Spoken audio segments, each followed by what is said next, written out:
if asked to, if some... Oh. Help! Oh. Help! Oh. Hey, look at me. I'm coming up, just stay there. Somebody help me, please! I'm coming towards you, all right?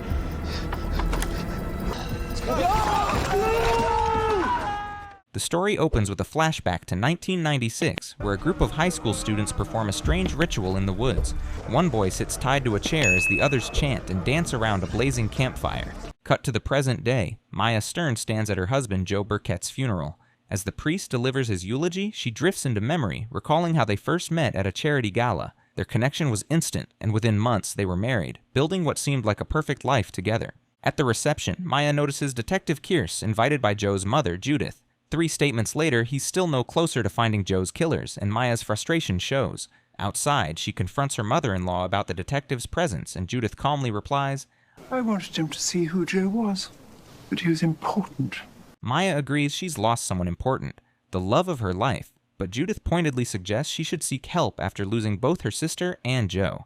Eva drives the grieving mother and daughter home, and gives Maya a digital photo frame that doubles as a nanny cam. Maya doesn't see the need, but Eva convinces her to leave it running in Lily's room, just in case. Days later, Maya checks the footage and freezes. The recording shows Joe, very much alive, playing with their daughter. She questions Lily, then searches for the shirt Joe wore in the video but can't find it. When the babysitter Isabella returns, Maya shows her the footage and demands an explanation, but Isabella panics, pepper sprays her, and bolts, taking the SD card. When Detective Kearse arrives, Maya appears unhinged, grieving, and without evidence. He asks her to recount the night Joe died. The murder weapon is still missing, but Maya owns one that matches the description. He bags it for testing, prompting her to ask, What, you think I killed my husband? No, Maya. You buried him. I was there. Later, Kearse blacks out while driving after a call with his fiancée, texting someone afterward. It happened again. At the station, his supervisor doesn't buy his story about swerving to avoid a cat and pairs him with a new partner, Marty. Kearse briefs him on the Berkett case, admitting he suspects Maya killed Joe, but they just don't know why. She lost her sister months earlier and her military career even before that, after a leaked video painted her as the killer of civilians. Isabella won't answer Maya's calls, so Maya drops Lily off at Claire and Eddie's and drives over to confront her in person. But when she arrives, the nanny refuses to come out. Keeping her word, Maya attends Abby's football game, though she keeps catching glimpses of Joe in the crowd like a ghost haunting her. After the game, Eddie corners her and coldly tells her to stay away. Death follows you, Maya, he says, unmoved by the fact that Claire was her sister. At Shane's barbecue, Maya confides that she's been seeing Joe and feels like someone's been following her. She took down a license plate and asked Shane to look into it. Later, Judith calls to say Isabella is with her and no longer wants to work for Maya. When Maya rushes over, Isabella panics and runs off before she can explain anything. Back home, Maya finds Detective Kearse and Marty waiting for her. They've got the ballistics results and the revelation is devastating. The same gun was used to kill both Joe and Claire. Meanwhile, a mysterious man leaves a sunflower bouquet and a note on Claire's tombstone. Isabella deletes the recording, and Abby's football coach quietly wipes a bloodstain from his van. Flashback to Maya's time on an army base where she receives a call from Joe telling her that something terrible has happened to Claire. She rushes home and Joe is there to comfort her as she grieves. In the present, Detective Kearse and Marty are still at her house searching for a link between Claire's and Joe's deaths. Kearse presses about their relationship, but Maya insists they only work together and there was never anything romantic between them. Maya drops Lily off at daycare before heading to work, though her mind keeps circling back to the new lead about the gun. She decides to visit Eva, hoping she might know more about Claire's life before her death. Eva admits that Claire had been acting strangely in the weeks leading up to her murder. During one lunch, Claire received a call on a burner phone, and her mood shifted instantly. She seemed tense and left the table to take it. Maya grows frustrated that Eva never mentioned the burner phone to police or pressed Claire for answers. Eva explains she was afraid Claire might have been having an affair and didn't want to destroy her family's memory of her. Elsewhere, Detective Kearse meets with Nicole, his AA sponsor, who scolds him for skipping their meetings and urges him to see a doctor. Kearse admits he's afraid of what the results might reveal, and even more afraid of losing his job if it's something serious. Nicole gently suggests he go to a private hospital instead. At the station, Marty and Kearse keep digging into both murders, trying to piece together a motive. Kearse suspects the key might be Isabella, the nanny. Nannies see everything. They're the eyes and ears. Maya finds the burner phone, but Eddie walks in and catches her. They argue, and Eddie admits Claire had grown distant and blamed it on work, but denies having an affair. When he demands the phone, Maya overpowers him and takes it with her. Meanwhile, the detectives question Isabella, who also doubts there was an affair. Joe always talked about Maya. He always said how much he missed her when she was away. He was a good man. Too good for her. Maya later charges the burner phone and finds only one number repeatedly called before Claire's death. A quick search traces it to a local arcade club. As Claire's kids discover an old forgotten camera, Maya visits the arcade, but the manager insists he knows nothing and offers no help. Judith calls Maya to inform her about the will reading, but Maya is distracted when she spots the same red car that's been tailing her. Meanwhile, Kearse suffers another blackout but hides it from his fiancée. Shane later updates Maya that the car is a rental and that Corey, the whistleblower who leaked her military video, is back. Maya brushes it off, unwilling to let him rattle her again. He may have cost her career, but his footage didn't even include the audio. At the Berkett estate, the lawyer gathers everyone only to announce that the will reading is postponed until Joe's death certificate is officially issued. Outside, Caroline confides in Maya that she believes her Joe might still be alive, since she was never allowed to see their body no matter how much she begged. She even shows Maya suspicious bank transfers between the family's private account and Detective Kearse.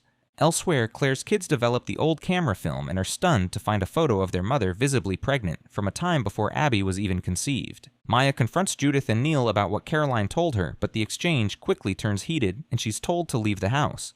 Meanwhile, the photos Claire's kids developed send them down a rabbit hole. They uncover a man named Alexander, who may have been their mother's former lover. He'd moved to town shortly before her death and could be the one leaving flowers on her grave. Still, the kids realize they don't have enough evidence for police involvement. While the detectives shift focus to Eddie as a new suspect in Joe's murder, Maya takes matters into her own hands and decides to revisit the arcade. She learns that Claire called this unknown contact early that morning, long before the arcade opened. When she arrives, she spots the same red car that's been tailing her and secretly plants a tracker on it, waiting until the driver returns before following. But she eventually loses the car. Back home, she asks Shane to trace the tracker, and he reports that it's gone off-grid, though he sends her the last known location. Determined, Maya follows the lead, only to come face-to-face with Corey, the whistleblower. Smirking, he leads her toward a nearby building and says, Well, come on. Track me down in the helicopter and then stop at the door. Maya learns that Claire leaked information from Berketts Global Corporation so Corey wouldn't leak the audio, to the video that destroyed Maya's career. To Corey, it's no coincidence that Joe and Claire, who both worked for the corrupt company, turned up dead. Joe contacted Corey, wanting to meet up with him, but was killed before that happened. Corey's digging leads to a guy named Dark, which could possibly lead Maya to the answers she's looking for. Maya first stops by Tommy's company, but doesn't find him there. The secretary reveals that Claire once came looking for Tommy too, but never actually met him, giving Maya a home address to contact him with. Meanwhile, Claire's kids track down Alexander at his workplace. Before they can lose their nerve, he agrees to meet them later to answer their questions. Maya then visits Tommy's home, where his wife claims he's not in. She leaves her card and later tells Shane to look into this mystery man, suspecting he might be connected to Andrew's death. Back at the police station, Marty quietly begins digging into Kearse's recent accident. Together, the detectives review footage from a nearby park and spot the same bikes Maya mentioned. They trace one of the bikes to Phil, Abby's football coach. Elsewhere, Abby and Dan meet Alexander at his home. Dan waits outside to keep watch while Abby goes in. At the Berkett estate, Caroline secretly follows her mother into a hidden room and makes a chilling discovery: Joe's clothes, the exact ones Maya saw him wearing on the nanny cam footage. Later that night, Maya is jolted awake by Lily's cries. She rushes to her daughter's room, only to find the bed empty. Her instincts kick in and she opens her gun safe and grabs a hidden Glock. In the living room, Maya finds Shane holding a trembling Lily. He explains that she was having a nightmare. Her screams scared Lily, who ran and hid until he stepped in to calm her. I'm worried about you, Maya. These nightmares you're getting. I'm fine. You're not fine. Backing off, Shane shifts the topic to what he's found out. Tommy Dark was the captain of the yacht Andrew supposedly jumped from. He also mentioned something Kearse told him: Maya seeing Joe on the nanny cam. Shane floats the idea that Joe might still be alive, but Maya keeps insisting that can't be true. Abby talks with Alexander, and it seems like an innocent love story that wasn't built to last, but Abby doesn't believe him. She brings up the pregnancy, but that's news to him and she becomes scared, deciding to leave. During interrogation, Phil admits the bike is his, but claims it was stolen weeks earlier. When Kearse asks why he never reported it, Phil insists he has an alibi and that there's no proof he was on the bike the night Joe was killed. Kearse then brings up Phil's teenage son, PJ, who also rides the bike, and orders Phil to bring him in for questioning the next day. Marty checks CCTV footage from Kearse's accident, but there's no cat. Moments later, Kearse sees Phil get into a van belonging to Berketts Global. At the park, Abby confirms Alexander was her mom's boyfriend, but before she can confront Aunt Maya about the baby, her father shows up. The children play while Eddie and Maya reconcile. She tells him what she knows about Claire concerning the burner phone and entrusts Lily's care in his hands should something happen to her. Eddie's alibi falls apart. Kearse tails Phil to the school and spots him meeting with PJ, but he blacks out before he can overhear their talk. Meanwhile, Tommy's wife, Una, calls Maya, claiming she has important information. Elsewhere, Dan uncovers an old DNA test he took years ago, a clue that could help them identify their half-sibling if that person's data is in the system. Una confirms the Berketts have been paying bribes for 26 years, and that Tommy Dark has been missing for 6 weeks. Maya confronts Judith, who's outraged by the accusation, but says Caroline has been placed in a psychiatric facility. Maya later meets Corey at the arcade, where he warns her, Have you thought about the fact that either of us could be next? He's convinced anyone who digs into the corporation's secrets ends up disappearing. Meanwhile, Claire's kids log into the DNA site and discover they have a half-sibling. Their father interrupts, forcing them to hide the evidence, though they accidentally leave behind the pregnancy photo. Marty finds Kearse after another blackout, and the detective finally confesses to his condition. He also shares his new discovery. The Berketts secretly sponsor the football team. Maya tells Claire's kid's half-sibling is a boy. Eddie confronts Alexander with a punch. The detectives also know he was with another woman the night Joe died. Meanwhile, Shane secretly sneaks into Maya's compound and plants a tracker on her car, triggering her alarm, though she brushes it off. Maya finds a frantic Eva crying outside her house, terrified that her stalker ex has hacked her nanny cam to spy on her. She warns Maya to be careful, fearing the same could happen to her. The warning sparks an idea. If someone can hack the camera, they could also plant or upload fake footage. Maya begins to suspect that Joe's appearance on her nanny cam wasn't real at all, but a setup. The question is, why would anyone do that? Maya calls Shane for help, asking him to check if her Wi-Fi was hacked, but he finds nothing unusual. Meanwhile, the police question Eddie again, and he finally tells the truth. He tried to start a relationship with a woman named Sasha, but backed out and hid it to protect his kids. At school, Abby is stunned to learn that her half-brother is Lewis, the young man who works for the football team. Lewis admits he took the job to be near them and Claire. They had recently begun meeting to get to know each other, but Claire died before they could grow closer. He also shares that days before her death, Claire took him to a private school and told him to pretend he wanted to enroll. Alexa calls Maya, who's at Judith's house, and tells her everything. Maya spots Caroline, who's supposed to be in a psych ward, and starts wandering the house while trying to get to Caroline, who bolts. She sees the name of the private school Claire possibly took Lewis to and urgently leaves. Maya visits the boarding school and convinces the principal to speak with her by explaining she's Joe's wife and threatening to have Judith pull her financial support. Meanwhile, Kearse struggles to tell Molly about his condition but can't bring himself to do it. Maya discovers that in 1996, a boy named Theo, Andrew's best friend, died from alcohol poisoning, and Andrew jumped from the yacht just weeks later. Elsewhere, Eddie calls Claire, worried because he can't find Abby. Claire visits Theo's mother, who insists her son's death wasn't what it seemed. She recalls that at the funeral, Andrew was the one who cried. But grief doesn't send a boy jumping into the sea. Guilt does. Kearse stands on a bridge, ready to jump, but calls Nicole, hoping she can talk him down. Meanwhile, Maya and Corey break into a storage unit rented under Tommy's name, only to make a grim discovery: Tommy's body frozen inside a freezer. Maya calls the police to report finding Tommy's body, and Kearse, momentarily distracted from his own struggles, arrives with Marty to assist. He taunts her for always being near dead bodies, but when she accuses him of taking bribes from the Berketts, he takes her to his home and shows proof of his lifestyle, insisting he's not on their payroll. He urges her to explain how she found Tommy, but she keeps quiet, even though she's now a suspect. Later, Maya confides in Eddie instead, who helps her trace Christopher, another of Andrew and Joe's classmates. She visits his apartment, but a neighbor says he's likely in rehab after a recent bender. Meanwhile, Kearse finally opens up to Molly about his illness, though doctors still haven't found the cause. Caroline calls Maya claiming she's seen Joe, but the call cuts off, and when Maya rings back, she hears only heavy breathing. At home, Eddie introduces Lewis to Abby and Dan. The police discover blood in Maya's car linked to Tommy and security footage showing she wasn't alone on her way to the storage unit. Realizing Corey set her up, she tells them where to find him. Shane picks her up from the station, pressing for answers, but she stays vague. He updates her about Swain after she promises she'll be honest from now on, whose rich family has long covered up his DUIs. Meanwhile, Corey hacks the police system, forcing Kearse and Marty to act quickly and track him to his hideout in the woods. Maya gets the name of Christopher's rehab from Julie, who warns her, "Be safe, Maya. Believe it or not, I don't want to lose you, too." Despite promising Shane no more lies, Maya goes to the rehab, telling Christopher she's home. When she finally meets Christopher, he looks her dead in the eye and says Joe murdered Andrew.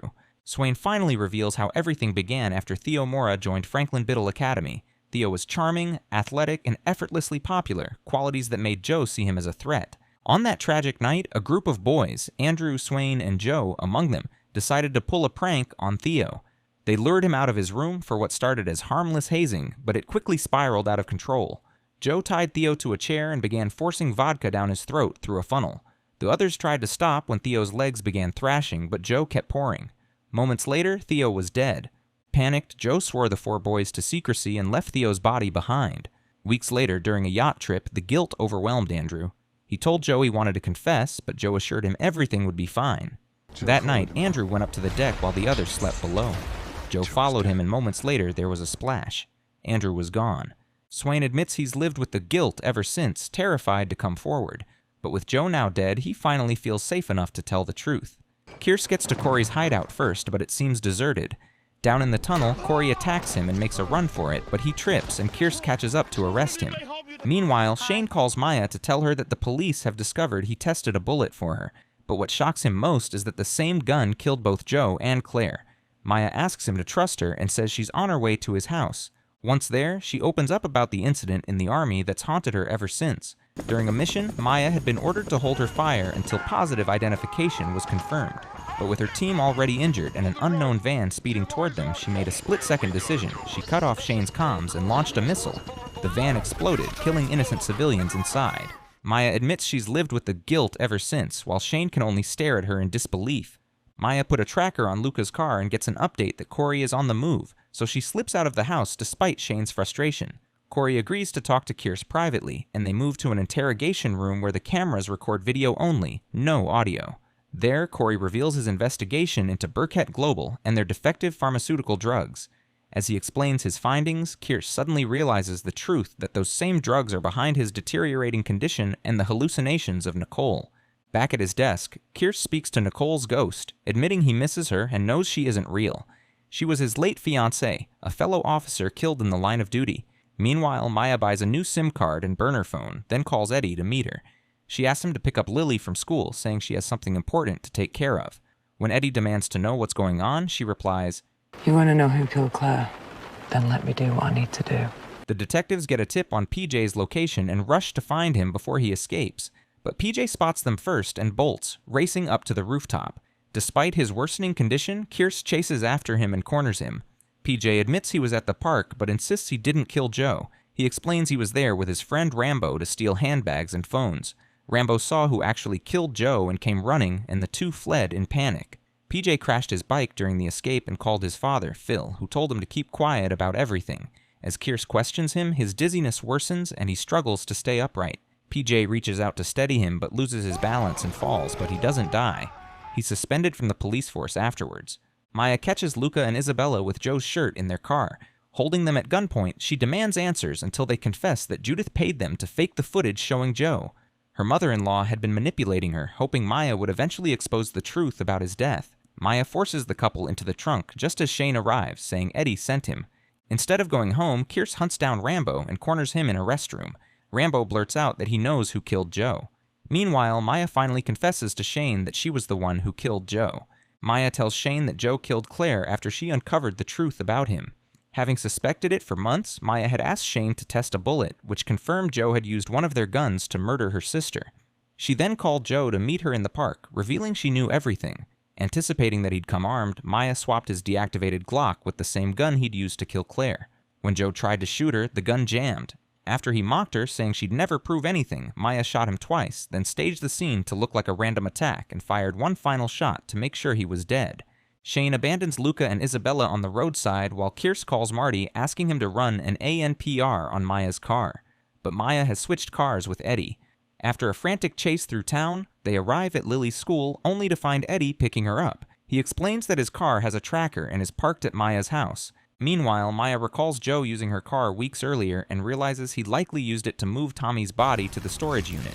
She leaves a final letter for Lily before stepping outside, only to be arrested by Kearse. I'll tell you everything. She pleads. Judith, Caroline, and Neil return from a meeting to find Maya waiting in their home. Maya confronts Judith for gaslighting her and admits she killed Joe, while Judith confesses that Joe really did murder Claire to protect the family.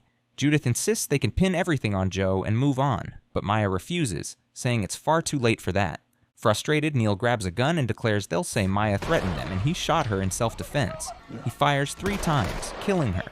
When Judith turns, she notices a photo frame camera streaming the entire scene live. The whole world just witnessed a murder. Kearse blames himself for letting Maya walk into danger, but Corey believes she knew exactly what she was doing and accepted her fate for Joe's death. 18 years later, Kearse visits Lily in the hospital after she gives birth to a baby girl named Maya. Eddie raised Lily according to her mother's final wish, and Shane remains part of their lives. And that is how it ended. It's a wrap for this one. Keep watching for more. Don't forget to like and subscribe to our channel.